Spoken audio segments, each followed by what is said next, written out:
আব্বু আব্বু আব্বু আব্বু আমাকে একটা সাইকেল কিনে দাও। রিফাতের আব্বু ওকে একটা সাইকেল কিনে দিয়েছে। দিব আব্বু, তুমি আর একটু বড় হও। আমার এখনই লাগবে, এখনই দাও। এখন তো দিতে পারবো না, রাস্তায় গেলে তুমি অ্যাক্সিডেন্ট করবে। 6-এ ওঠো, তোমাকে ঠিক কিনে দেবো। তুমি আমাকে কিচ্ছু দাও না। রিফাতের আব্বু অনেক ভালো, ওকে অনেক কিছু কিনে দেয়। টিফিনে ওই অনেক সুন্দর সুন্দর চকলেট আইসক্রিম খায়, তুমি তো তাও কিনে দাও না। তুমি বলো যে ওগুলো খেলে অসুস্থ হবে, ঠান্ডা লাগবে। কই ওর আব্বু তো ওকে কিছু বলে না।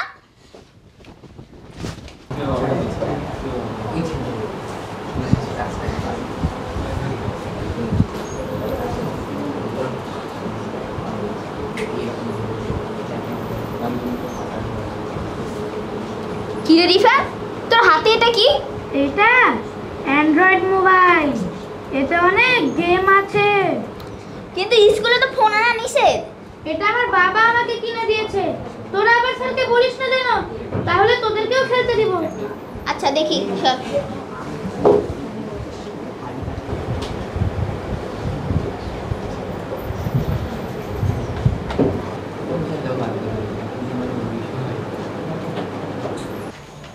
আব্বু তোমার অ্যান্ড্রয়েড ফোনটাতে একটু গেম খেলতে দাও না। না বাবা, আমি তো এখন কাজ করছি। তাছাড়া এখন পড়ার সময় না। একটু খেলতে দাও না। না বাবা, তুমি বিকেলে খেলার সময় তোমাকে আমি ফোনটা দিব, তখন তুমি গেম খেলবে। তুমি আমাকে তো গেম খেলতেই দাও না। জানো রিফাতের আব্বু রিফাতকে অ্যান্ড্রয়েড ফোন কিনে দিয়েছে, ওই স্কুলে আনে সবাইকে খেলতে দেয়। স্কুলে তো আমি জানি অ্যান্ড্রয়েড ফোন অ্যালাউ না। সে রিফাতি আনুক আর যে আনুক, সেটা অন্যায়। কিন্তু সেটা আনে সবাইকে খেলতে দেয়, কেউ তো কিছু বলে না।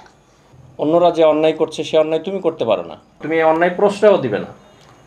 তুমি আমাকে গেম খেলতেই দাও না, স্কুলে নিয়ে যাও তো দূরের কথা।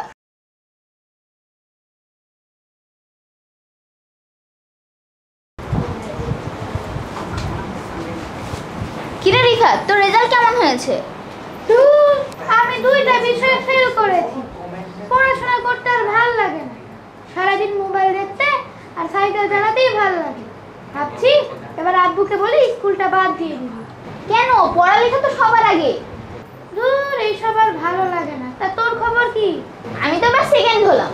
ভালো, তোদের তো মোবাইল বাইক নেই, তা পড়াশোনা নিয়েই থাক।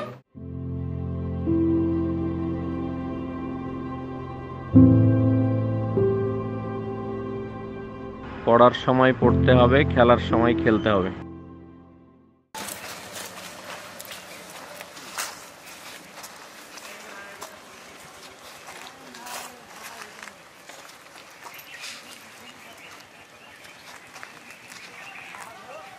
কি ভাবছো আব্বু, মন খারাপ? জানো আব্বু, আমাদের ক্লাসে রিফাত আছে না, ওই না 2 বিষয়ে ফেল করেছে, তাও ওই পড়তে চায় না, শুধু সাইকেল চালাতে আর গেম খেলতে চায়। সেটাই তো হওয়ার কথা। তুমি যখন অন্য কিছু নিয়ে ভাববে তখন তো তোমার মূল বিষয়টা ভাবনা থেকে বাদ পড়ে যাবে। আব্বু আমারও তো সাইকেল চালাতে ইচ্ছা করে, গেম খেলতে ইচ্ছা করে, চকলেট আইসক্রিম খেতে ইচ্ছা করে। ইচ্ছা করা কি অন্যায়? না, অন্যায় না, কিন্তু সব কিছুর একটা সীমারেখা আছে। তুমি যেমন সারাদিন পড়তে পারবে না, তেমন সারাদিন মোবাইলও চালাতে পারবে না, গেমও খেলতে পারবে না। আমাদের চাওয়ার কোনো শেষ নেই, সব কিছু পাবো না বলেই তো আমাদের আরেকটা জীবন আছে। তুমি যদি এ জীবনের কষ্টগুলো, না পাওয়ার ইচ্ছাগুলো মেনে নাও, সত্যিকারের ভালো মানুষ হও, ওপারে ভালো থাকতে পারবে। তখন তোমার কোনো বাধা থাকবে না, তুমি যা খুশি করতে পারবে, সারাদিন খেলতে পারবে, সারাদিন গেম খেলতে পারবে, সারাদিন সাইকেল চালাতে পারবে, তখন আর তোমার কোনো বাধা থাকবে না। সত্যি আব্বু? হ্যাঁ সত্যি। সেজন্য তোমাকে বড়দের কথা শুনতে হবে, পড়াশোনা করতে হবে, ভালো ভালো কাজ করতে হবে। ঠিক আছে আব্বু, এখন থেকে আমি সবকিছু নিয়মিত করব। এই তো ভালো ছেলে আমার। আমার আব্বুর ভালো রেজাল্টের জন্য ছোট্ট একটা ইচ্ছা পূরণ করা যেতে পারে। কি হতে পারে সেটা বলো তো? ইচ্ছে পূরণ গল্প কেবল গল্পে পূরণ হওয়াই ঠিক, বাস্তবতায় ইচ্ছেটাতে লাগাম থাকুক তোমার দিক। ভালো মন্দ সব কিছুতেই মানিয়ে নিতে হবে, এই জীবনের আসল মানে বুঝবে তুমি তবে।